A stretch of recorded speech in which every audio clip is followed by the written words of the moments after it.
तसंच आपण हद्दवाढ करताना थोडा त्रास होणार आहे. लोकांना समजवलं पाहिजे ग्रामीण भागातल्या की हे जे फायदे काय आहेत. आपल्या खेळाडूंकडे बेसिक गोष्ट आहे, जर तुमच्याकडे पुस्तकच नसेल वाचायला तर तुम्ही म्हणजे अभ्यास कसं करणार, परीक्षेत पासच कसं होणार. तसंच आपल्याकडे ग्राउंड हा बेसिक इन्फ्रास्ट्रक्चर आहे खेळाडूंसाठी. जर आपण ग्राउंड त्यांना चांगलं दिलं तर खेळाडू तयार होणार. आणि एकनाथ शिंदे साहेब तर कामाला तुम्हाला माहिती आहे कसे आहेत, ते फास्ट आहेत, क्विक आहेत, ऍक्सेसिबल आहेत. तुम्ही त्यांना कधीही भेटू शकताय, तुम्ही त्यांच्यावर कोऑर्डिनेशन करू शकताय. आपल्याला कुणावर टीका करण्यापेक्षा आपण किती चांगला आहे म्हणजे ते लोकांपर्यंत पोहोचवणं.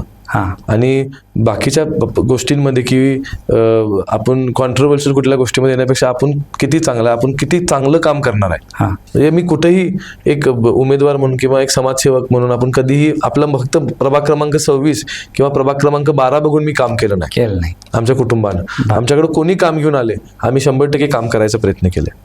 नमस्कार, मी इक्बाल रेठरेकर. सकलममध्ये आपलं स्वागत आहे. कोल्हापूर महापालिकेची निवडणूक सुरू आहे आणि एकूणच राजकीय घडामोडी घडत आहेत. 20 प्रभागातून 81 नगरसेवक आपणाला निवडून द्यायचे आहेत आणि एकूणच प्रभागामध्ये सध्या प्रचाराची रणधुमाळी आपण पाहतोय. एकूणच उमेदवारांचा जो प्रचार सुरू आहे या संदर्भात उमेदवारांची भूमिका आपण जाणून घेणार आहोत. प्रभाग क्रमांक 12 मध्ये आष्की नाझरेकर निवडणूक लढवत आहेत. त्यांची एकूणच प्रभागाबद्दल काय भूमिका आहे हे आपण त्यांच्याकडून जाणून घेणार आहोत. सकलमच्या स्टुडिओमध्ये आष्की नाझरेकर आलेले आहेत. साहेब, आपलं सकलमच्या स्टुडिओमध्ये स्वागत आहे. आणि एकूणच आपण नागरिकांचा मागास प्रवर्ग या गटातून आपण निवडणूक लढवत आहात. प्रभागाबद्दल काय आपली भूमिका आहे आणि आपण प्रचार कशा पद्धतीने आपला सुरू आहे? सर्वांना नमस्कार. माझा प्रभाग क्रमांक 12 आहे. तर हा प्रभाग जो आहे तो शहरातील मेन मुख्य गावठाण जे जुनं गावठाण शहर आहे ते ह्या सगळ्या प्रभागात कव्हर होतंय. त्यामध्ये माझा प्रभाग चालू होतोय मंगवा पेठेतून, गुलाब गल्लीतून आणि संपतोय शाहू समाधीस्थळ म्हणजे CPR जवळ. असा हा टोटल त्यामध्ये बऱ्याच येतात. आई अंबाबाईचं मंदिर येतंय, त्याचबरोबर बिंदू चौक येते, शाहू मैदान येते, केशवराव भोसले आहे, मटन मार्केट आहे, लक्ष्मीपुरी भाजी मार्केट आहे, धान्य बाजार आहे, दसरा चौक आहे, CPR आहे, शाहू समाधी स्थळ. असा हा खूप तुमचं हायकोर्ट बेंच आहे तिथं. तर सगळ्या प्रमुख स्थळ ह्या मतदारसंघात आहे. टोटल 27,700चा हा वॉर्ड आहे. तर येणाऱ्या काळात आपल्याला महायुतीची सत्ता राज्यात पण आहे, देशात पण आहे. त्यामुळं आपल्याला बजेटची कमतरता ह्या भागात होणार नाहीये. महापालिकेवर 100% महायुतीची सत्ता येणार आहे, भगवा फडकणार आहे. तर त्यामुळे आपल्याला लागणारं जेवढं पण बजेट असेल कामासाठी जो लागणारा बजेट आहे त्याला काय कमतरता पडणार नाही. आपलं प्रभागाच्या विकासाचं उद्दिष्ट आहे. मात्र यापूर्वी कॉमर्स कॉलेज प्रभागातून आपल्या पत्नी निलोफर आजरेकर ह्या देखील प्रतिनिधित्व करत होत्या. अनेक विकास कामे त्या प्रभागामध्ये झालेली आहेत, त्याबद्दल काय सांगाल? आम्ही 2015 साली निवडणूक लढवायची ठरवली. ॲक्च्युली मी स्वतः लढवणार होतो, तर आमचा वॉर्ड हा लेडीज झाल्यामुळे आमच्या घरातून पहिल्यांदा महिला एवढ्या वर्षात पहिल्यांदा निवडणुकीत आल्या राजकारणात. तर माझ्या मिसेस निलोफर आजरेकर ह्या BCom ग्रॅज्युएट आहेत इचलकरंजीतून. तर त्यांना आम्ही ठरवलं की लढवायचं. तर काँग्रेसकडे त्याला तिकिटाची मागणी केलेली, तर थोडंसं गोंधळ झाल्यामुळं आम्हाला त्याला तिकीट नाकारण्यात आलं आणि आम्ही अपक्ष लढवलो. अपक्ष निवडून आलो, चांगल्या मताधिक्याने निवडून आलो.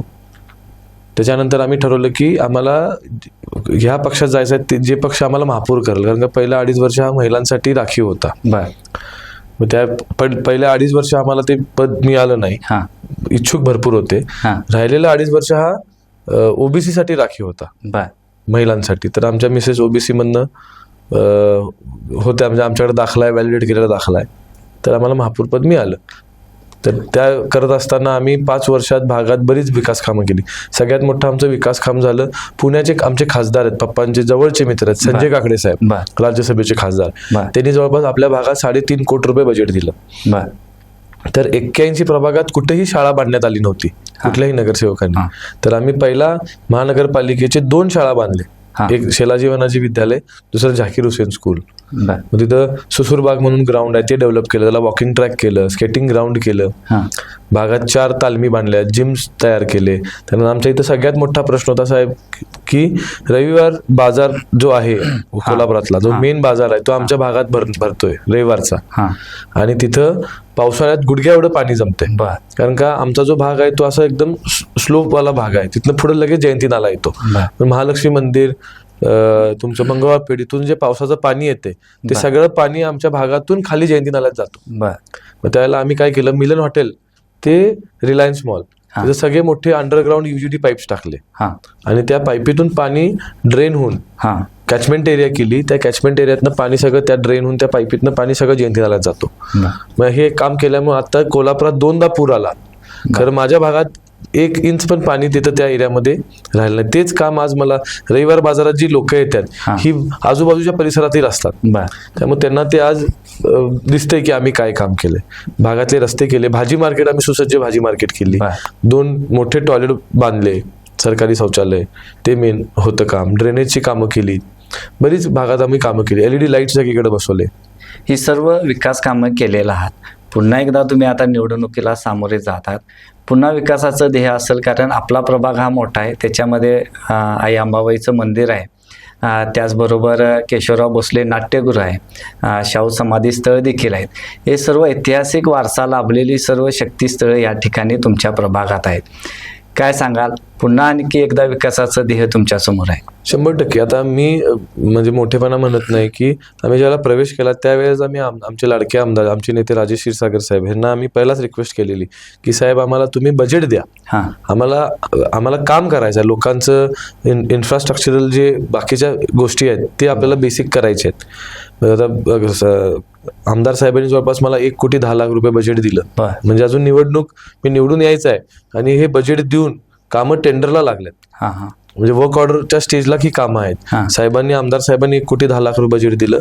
एकनाथ शिंदे साहेबांनी डायरेक्ट मला 2,40,00,000 रुपये बजेट माझ्या मतदारसंघात दिले. बर. 3,40,00,000 रुपये बजेट हे सँक्शन होऊन टेंडर झालेलं आहे. बर. आता हे 16 तारखेला ज्या वेळेला निकाल लागणार त्यानंतर ही कामं सगळी चालू होणार. मग त्यामध्ये भागातली बरीच कामं आहेत, म्हणजे टोटल प्रभाग क्रमांक 12 मधली. हे करत असताना आपला पुढचं म्हणजे माझा जो मेन एम आहे प्रभाग क्रमांक 12 मध्ये हां. की मला तिथं मेन पार्किंगची समस्या खूप मोठी हो, आहे. त्या एरियामध्ये हां. भयंकर मोठी समस्या आहे की तुम्ही 2 व्हीलर तिथं घेऊन जाऊ शकत नाही. हां मग मला ती पार्किंगची समस्या सोडवायची आहे. त्याचबरोबर महिलांसाठी शौचालय, आपल्या ह्या सगळ्या एरियामध्ये महिलांसाठी शौचालय कुठंच नाही आहेत. बर. किंवा जसं पर्यटक वाढा लागलेत, तुम्ही जर टुरिस्ट लोकेशन्स आणि स्पॉट्स बघितला, जर गोव्यात बघितला, महाबळेश्वरमध्ये बघितला, तिथं आंघोळीसाठी पण सरकारी अरेंजमेंट केलेले असतात. म्हणजे हां. क्लॉकरूम आहे. हां. म्हणजे एखादा समजा कोणतरी गेस्ट आहेत जे दर्शनाला आलेत आणि त्यांना रूम घ्यायची नाही किंवा रूम मिळत नाहीये, त्यांना आंघोळीचा प्रॉब्लेम होतो, मग त्यांनी सामान क्लॉकरूम मध्ये ठेवलं, आंघोळ केली, दर्शन घेतलं आणि जाऊ शकतात. असे काहीतरी चांगले इनिशिएटिव्ह मला घ्यायचे आहेत. म्हणजे बऱ्याच गोष्टी करण्यासारख्या आहेत टुरिझम दृष्टिकोनाने. आज येणाऱ्या काळात कोल्हापुरात सगळ्यात मोठा बिझनेस असणार आहे तो टुरिझमचा असणार आहे. टुरिझमचा का फ्लो एवढा वाढा लागलाय आणि आपल्याकडे इन्फ्रास्ट्रक्चर थोडं त्या हिशोबाने कमी आहे. आणि प्रॉब्लेम्स हे आहेत की आपलं गावठाण आहे, म्हणजे सगळ्या गल्ल्या छोट्या आहेत, छोटे. सगळं मंदिराला आजूबाजूला वस्ती एकदम जास्त आहे, बाजारपेठ त्याच एरियात आहे. मग हे थोडंसं प्लॅन करून बसून आमदार साहेब असतील, पालकमंत्री असतील, बाकी सगळे नेते मंडळी असतील महायुतीचे, यांच्याशी आपण चर्चा करून बेसिक आपल्याला ह्या सगळ्या गोष्टी सोडवून घ्यायच्या. म्हणजे कोल्हापूर शहर छोटा आहे म्हटला तुम्ही, आणि सातत्याने हद्दवाढीचा प्रश्न कायमच भेडसावत असतो. कारण तुमच्या पत्नी देखील निलोफर आजरेकर या महापौर होत्या, आणि हद्दवाढी संदर्भात काय भूमिका असेल तुमची? म्हणजे तुम्ही म्हटला एकूणच पर्यटक मोठ्या संख्येने येतात, त्यांना पार्किंग मिळत नाही, वाहतुकीची समस्या असते, या सोडवण्यासाठी हद्दवाढ ही झाली पाहिजे अशी एक भूमिका आमदार राजेश क्षीरसागरांनी देखील म्हटलेले की हद्दवाढ शहराची आम्ही करणार आहोत. काय वाटतंय? 100% आपण आज कोल्हापूरकर म्हणून हद्दवाढ ही झालीच पाहिजे. कारण का प्रत्येक गोष्टीला एक इव्हॉल्युशन असते. हो, म्हणजे तुम्ही त्यात जर डेव्हलपमेंट करायची असेल थोडंसं इव्हॉल्व्ह व्हायला लागतं, आणि ते इव्हॉल्युशनला थोडंसं आपल्याला त्रास हा होतो. तुम्ही समजा तुम्ही घर जरी बांधायला काढलं तर तुम्हाला त्रास थोडा होतो, तुम्हाला जाऊन बाहेर राहायला लागते, कुठे भाड्याच्या घरात राहायला लागते. तसंच आपण हद्दवाढ करताना थोडा त्रास होणार आहे. लोकांना समजवलं पाहिजे ग्रामीण भागातल्या की हे जे फायदे काय आहेत. हा थोडंसं ते नेगेटिव्ह नरेटिव्ह सेट करण्यात आपण कोल्हापूरकर तसं बऱ्यापैकी एक थोडासा एक असतो, एक ग्रुप असतो की कुठली पण डेव्हलपमेंट व्हायच्या आधीच आपण थोडं नेगेटिव्ह विचार करतो. बर तर ते न करता त्या पॉझिटिव्ह अप्रोच आपण केला. प्रत्येक सिटीत हद्दवाढ होते. आता पुण्यामध्ये तर किती वेळा तरी हद्दवाढ झाली.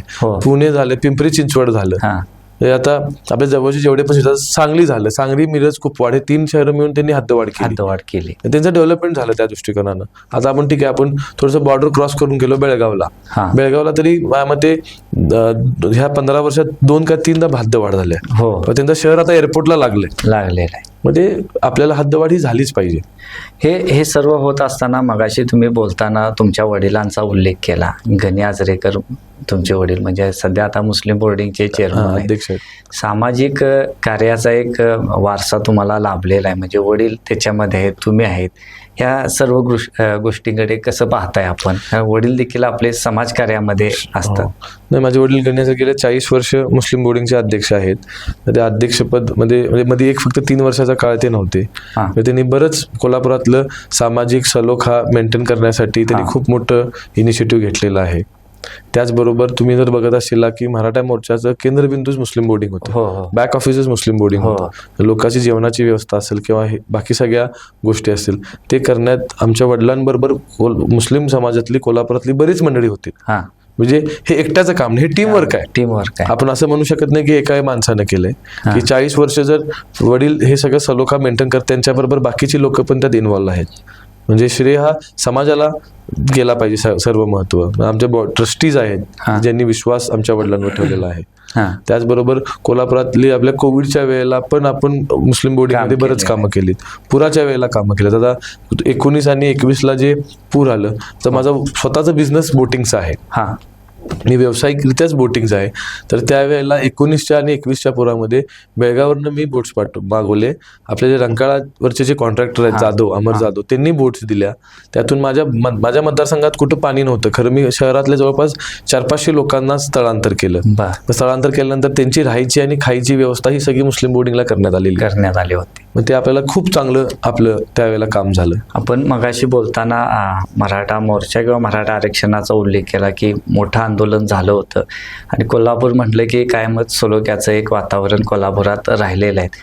ते काम जे होतं ते कशा पद्धतीने झालं? कारण अनेक वेळा मला वाटतं त्यावेळी महापौर पण होत्या तुमच्या पत्नी. नाही, त्यावेळेला नव्हतं. आपण ज्यावेळेला आरक्षण हे मराठा मोर्चा झाला त्यावेळेला आपण नगरसेवक होता. तर हे सर्व काम कसं झालं तुमच्या काळात? सर्वप्रथम ही काही शाहू महाराजांची नगरी आहे. इथं सलोखा हे आपल्या रक्तातच आहे सगळ्यांच्या. तर आपण कधीही जाती धर्माचं कधी आपण विचार केला नाही किंवा कोणाला मदत करताना. आता माझी बरीच मित्र जी लहानपणीची मित्र आहेत ती सर्वधर्मी आहेत. माझ्या अडीअडचणीच्या काळात ही लोक उभारलेत, मी त्यांच्या अडीअडचणीच्या काळात उभारलोय.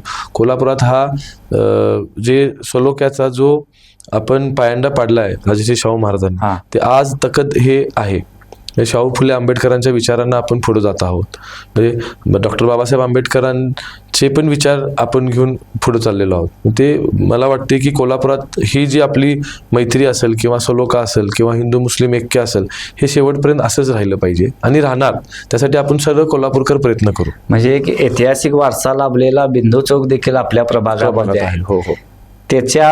एकूणच त्याच्या डेव्हलपमेंट संदर्भात काय आपलं ध्येय असणार? ऍक्च्युली महापालिकेमध्ये त्याचं एक ब्लूप्रिंट तयार आहे बिंदू चौकाच्या डेव्हलपमेंटचं. मग ते आपण ज्याला आता इलेक्शन होईल ते आपण फॉलोअप करून 100% ते करून घेऊ. आणि आपल्या बिंदू चौकाची खासियत अशी आहे की तो एकमेव पुतळा आहे डॉक्टर बाबासाहेब आंबेडकरांचा जो त्यांच्या हयातीत लावलाय. त्याचं एक महत्व वेगळं आहे बिंदू चौकाचं. आता ह्या पुढे बघितलं तर आपण एक राष्ट्रीय खेळाडू आहात याच्यामध्ये, फुटबॉलमध्ये. आणि आता म्हणजे कोल्हापूर म्हटलं की फुटबॉल म्हणजे शौकीन आहेत आणि क्रीडांगण एक डेव्हलप झाले पाहिजे हे देखील मुलांना पण वाटत असते की कोल्हापुरात क्रीडांगण चांगले व्हावेत. त्या दृष्टीनं आपण कसं बघताय? कारण आपणच राष्ट्रीय खेळाडू आहात. 100%. आता मी मध्ये पण ग्राउंडवर गेलो सकाळी सगळ्या खेळाडूंना वगैरे भेटायला. तर मी अंडर 14, 17, 19 3 नॅशनल्स खेळलोय महाराष्ट्र स्टेटकडून. शिवाजी विद्यापीठाचा कॅप्टन होतो, 4 वेळा शिवाजी विद्यापीठ संघाकडून खेळलो आणि प्रॅक्टिस क्लबचा खेळाडू होतो मी 7 वर्ष. माझ्या डोक्यात एक प्लॅन आहे की आपल्या तसं बघायला गेलं तर प्रॅक्टिस करायला आपल्याकडे शिवाजी स्टेडियम एकच आहे गावात. शाहू स्टेडियम आपण प्रॅक्टिस करू शकत नाही कारण ग्राउंड खराब होणार. मॅचेससाठी ते ग्राउंड आपण ठेवले. बाकी जेवढे पण संघाचे 16 टीम्स आहेत त्यांना खेळायसाठी प्रॅक्टिस करायसाठी ग्राउंड अपुरं पडते. तर माझ्या डोक्यात एक प्लॅन असा होता की कोल्हापुरात उपनगरात बरीच ओपन स्पेसेस आहेत. जसं तुम्ही गोवामध्ये बघितला, कोलकात्यात बघितला, त्यांनी काय केलं, केरळमध्ये बघितला की छोटे छोटे फक्त फुटबॉल ग्राउंड केलेत. म्हणजे फुटबॉलचं जे ग्राउंड आहे तेवढं त्यांनी साईडला मेश मारले. मग आपण ओपन स्पेसेस जर आपल्या कोल्हापुरातले असतील किंवा त्यावर गार्डनचं आरक्षण असेल, क्रीडांगणाचं आरक्षण असेल, तिथं आपण ते फुटबॉल ग्राउंड मध्ये कन्वर्ट करू शकतोय. आणि हे जे सिनियर संघ आहेत 16, ह्या सिनियर संघांना आपण ते ग्राउंड देऊ शकतोय, वापरायला देऊ शकता. मग त्यामुळे काय होईल, त्या संघांचं समजा 2 संघ मिळून एक ग्राउंड देऊ आपण. मग ती हाफ ग्राउंड ती प्रॅक्टिस करतील आणि एकामेकांच्यात मॅचेस खेळतील. असं काहीतरी इनिशिएटिव्ह आपण केलं तर ते फुटबॉलसाठी खूप महत्व म्हणजे इम्पॉर्टंट होणार. कारण का आपल्या खेळाडूंकडे बेसिक गोष्ट आहे, जर तुमच्याकडे पुस्तकच नसेल वाचायला तर तुम्ही म्हणजे अभ्यास कसं करा, परीक्षेत पासच कसं होणार. तसंच आपल्याकडे ग्राउंड हा बेसिक इन्फ्रास्ट्रक्चर आहे खेळाडूंसाठी. जर आपण ग्राउंड त्यांना चांगलं दिलं तर खेळाडू तयार होणार. महिला सक्षमीकरण किंवा युवकांचा रोजगार असू देत किंवा अल्पसंख्याक किंवा वंचित घटक आहे त्यांच्याबद्दल आपलं काय ध्येय आहे? कारण आता आपण निवडणुकीला सामोरे जातच आहेत, त्याबद्दल काय आपलं उद्दिष्ट आहे? मी मगाशीच म्हटलो की आपलं कोल्हापूर आता टुरिझम हबच आहे. म्हणजे जॉब ऑपॉर्च्युनिटीज तर असणारच आहेत, त्याचबरोबर आपल्याला बिझनेससाठी भरपूर ऑपॉर्च्युनिटीज आहेत. आपण फूडसाठी आहे, तुम्ही क्लोथिंगसाठी काय करू शकता. तर कोल्हापूरचं मार्केट आता तुम्ही बघितला, प्राडानं आपलं कोल्हापूर चप्पलचं पेटंट करून घेतलं. हे एक पहिला स्टेप आहे आपल्या कोल्हापूरसाठी इंटरनॅशनल मार्केटमध्ये. म्हणजे बऱ्याच गोष्टी आपण इनिशिएटिव्ह करू शकतो. महिलांसाठी आपण बाकीच्या पण गोष्टी भरपूर आहेत, जसं आपण त्यांना घर बसल्या काम देऊ शकतो. तर मध्यंतरी मी आमच्या प्रभाग क्रमांक 26 मध्ये माझ्या मित्राची एक बॉक्सची फॅक्टरी आहे. मग त्याचं आपण तिकडनं रॉ मटेरियल आणायचो आणि इथं महिलांना द्यायचो की घर बसल्या तुम्ही बॉक्सेस बनवून द्या, म्हणजे हँडबॅग्स बनवून द्या, पेपर बॅग्स बनवून द्या. हे असं आपण बरेच चेकमध्ये केलं. हे खरं काय झालं, कोविडमध्ये थोडंसं याला ब्रेक लागला. आणखी एक म्हणजे स्मार्ट सिटी, पायाभूत सुविधा आणि स्वच्छता याबाबत आपली काय भूमिका राहणार आहे? कसं आहे की हे पब्लिक आणि ॲडमिनिस्ट्रेशन हे हँड इन हँड गोष्टी आहेत. आपल्याला थोडं सिव्हिक सेन्स पण थोडंसं आपलं वाढलं पाहिजे. बाबा आपण काय करतोय की सगळाच आपण जर भार महापालिकेवर प्रशासनावर दिला की त्यांनी सगळं करायचं आणि आपण ते काय मेंटेन करायचं नाही, तर ते पण चुकीचं आहे. आपण पण ओला कचरा म्हणजे बेसिक गोष्ट आहे. आता मी तुम्हाला म्हणतोय की आपण म्हणतोय ओला कचरा आणि कोरडा कचरा. आपल्याला बऱ्याच लोकांना माहित नाही की ओला कचरा म्हणजे काय आणि कोरडा कचरा म्हणजे. मग हे बेसिक गोष्टी आपल्याला कळायला पाहिजेत. त्याचबरोबर कचरा आपण बाहेर रस्त्यावर नाही टाकलं पाहिजे, प्लास्टिकचा वापर कमी केलं पाहिजे. हे जे बेसिक गोष्टी आहेत हे आपण जर आपल्या लाईफमध्ये आणलं प्रत्येकानं तर ह्या पुढच्या अडचणी बऱ्याच कमी होतील.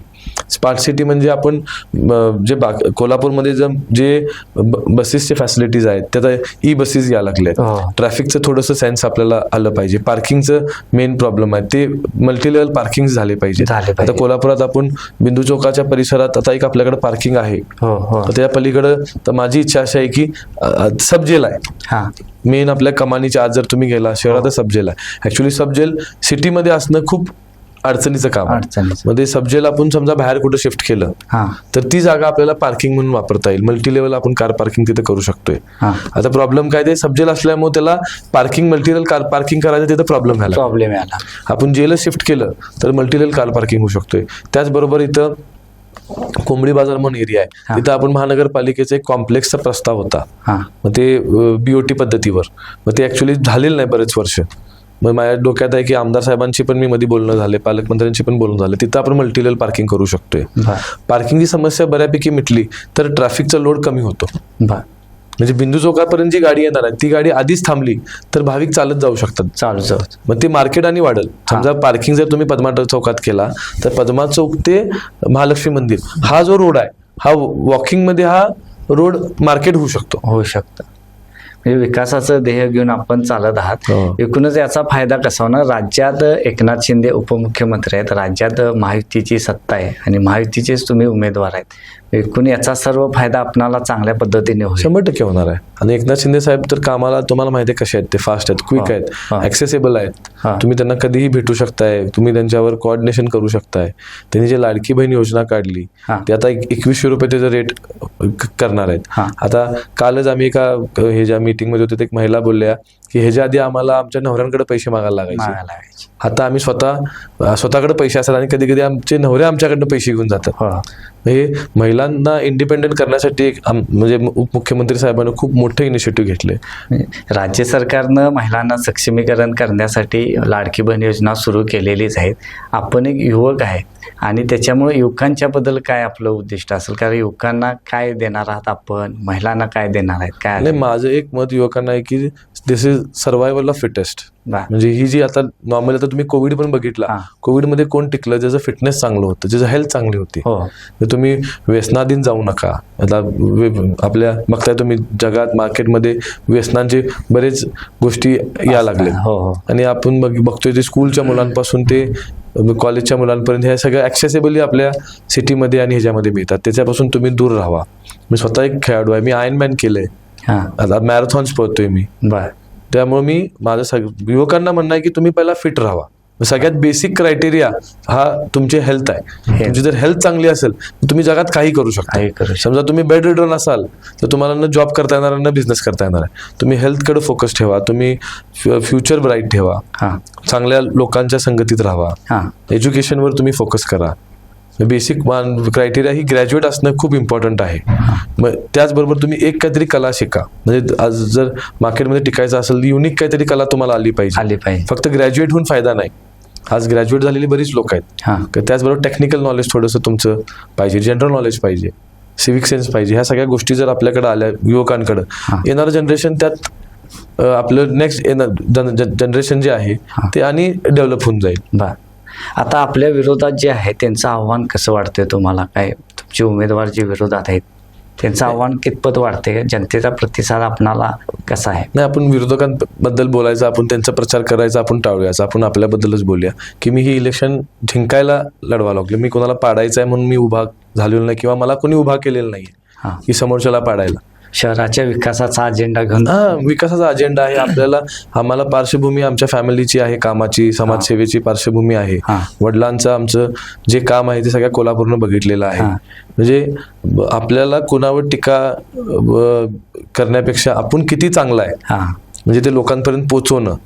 आणि बाकीच्या गोष्टींमध्ये की आपण कॉन्ट्रोवर्शियल कुठल्या गोष्टीमध्ये येण्यापेक्षा आपण किती चांगला आहे, आपण किती चांगलं काम करणार आहे, किंवा लोकांपर्यंत आपण कसं पोहोचणार आहे. आता मी 4 महिने झालं पळायला लागलोय. मी उमेदवार म्हणून मी पब्लिकला 110% दिले. मी प्रत्येक माझ्या प्रभाग क्रमांक 12 मध्ये मी एकमेव उमेदवार असेल जे प्रत्येक घरटी जाऊन 5 मिनिटं बसून बोलून आलोय. सगळ्यांची बोलून आलोय. कारण का ही इलेक्शन 4 मतदानाची इलेक्शन आहे. लोक कन्फ्युज्ड आहेत. एकदा कसं होतं की लोक म्हणतात तुम्ही राहायला रविवार पेठेत आहे आणि तुम्ही मंगळवार पेठेत इलेक्शन का लढवा. त्यांना मला सांगायला लागलं की ताई हे 4 वॉर्ड आहे, 4 वॉर्डांचा 1 वॉर्ड झालाय आणि ही इलेक्शन आता वॉर्डाची राहिलेली नाही, ही इलेक्शन गटाची राहिली, आरक्षणाची इलेक्शन आहे. म्हणजे 12 मध्ये अ गट हा ओबीसी पुरुष आहे, अ गट हा ओबीसी पुरुष आहे, ब गट ओपन महिला आहे, क गट ओपन महिला आणि ड गट ओपन पुरुष आहे. तुम्हाला प्रत्येक ठिकाणी एक मतदान करायचं आहे. हे मला समजून सांगायला त्यांना टाइम गेला. मला बरीच लोक म्हणायची की तू 4 महिने झालं पाहिलं इलेक्शनच लागत नाही, 5 वर्ष लागली नाही. कारण माझं होतं की इलेक्शन लढवायचीच आहे, कधीतरी लागे नका. त्यामुळे मी होप सोडले नाही. मी भयंकर काम केलं. गणपतीच्या आधीपासून माझं लोकांची भेटणे, मंडळांची भेटणे, बरीच कामं आपली चालू आहे. राजकारणाबरोबरच समाजकारणाचा जास्त तुम्ही वारसा घेऊन चालत. आणि माझं सगळ्यात मोठं माझ्याकडून काम होते ते सौंदत्ती यात्रेच्या वेळेला आमचे 2 संघटना आहेत कोल्हापुरात, रेणुका भक्त संघटना आणि कोल्हापूर जिल्हा रेणुका संघटना. जे आपण सौंदत्तीला जे यात्रेला जी लोक जातात कोल्हापुरातून, माझं काय झालं बेळगावमध्ये माझं गव्हर्नमेंट कॉन्ट्रॅक्टिंगचं काम आहे. त्यामुळे तिथले ऑफिसर्स माझ्या चांगल्या कॉन्टॅक्टमध्ये आहेत. तिथं माझं PR खूप चांगलं आहे. ते सौंदत्तीवरचे जे तहसीलदार असतील किंवा तिथले ऍडमिनिस्ट्रेटर्स असतील त्यांच्याशी माझे चांगले संबंध आहेत. त्यामुळे ह्या संघटनेमार्फत तिथं माझं काम चांगलं होते. बसेसची व्यवस्था, तिथली सौंदत्तीवरची साफसफाई. मला आपलं काय होतं, आता आमच्या इथे एकच ग्रुप आहे खाडी ग्रुप म्हणून, त्यांचे 10 गाड्या असतात. मग त्यांना तिथं तंबू मारणे ही सगळी व्यवस्था आपण करतोय. म्हणजे मी कुठेही एक उमेदवार म्हणून किंवा एक समाजसेवक म्हणून आपण कधीही आपलं फक्त प्रभाग क्रमांक 26 किंवा प्रभाग क्रमांक 12 बघून मी काम केलं नाही. आमच्या कुटुंबानं आमच्याकडे कोणी काम घेऊन आले, आम्ही 100% काम करायचा प्रयत्न केले. धन्यवाद. तरी हे होते आशिकी नाझरेकर, जे प्रभाग क्रमांक 12 मधून निवडणूक लढत आहेत.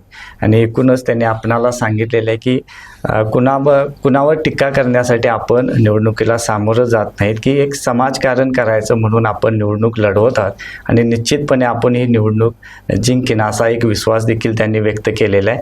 याशिवाय त्यांच्या प्रभागामध्ये अनेक जे असे ऐतिहासिक स्थळ आहेत, बिंदू चौक आहेत, आई महालक्ष्मीचं मंदिर आहे, याशिवाय केशवराव भोसले नाट्यगृह आहे, हे सर्व डेव्हलप करणे हा देखील त्यांचा एक मुख्य उद्दिष्ट आहे. शहरातला पर्यटन विकास करणे, शहरातली वाहतूक कोंडी, त्याचबरोबर पार्किंगची व्यवस्था करणे हा देखील त्यांचा एक अजेंडा असेल आणि ते उद्दिष्ट घेऊन ते निवडणूक लढवत आहेत. धन्यवाद. आपण आमच्या सकलमच्या स्टुडिओमध्ये आला, आमच्याशी बोलला, त्याबद्दल आपलं धन्यवाद. धन्यवाद.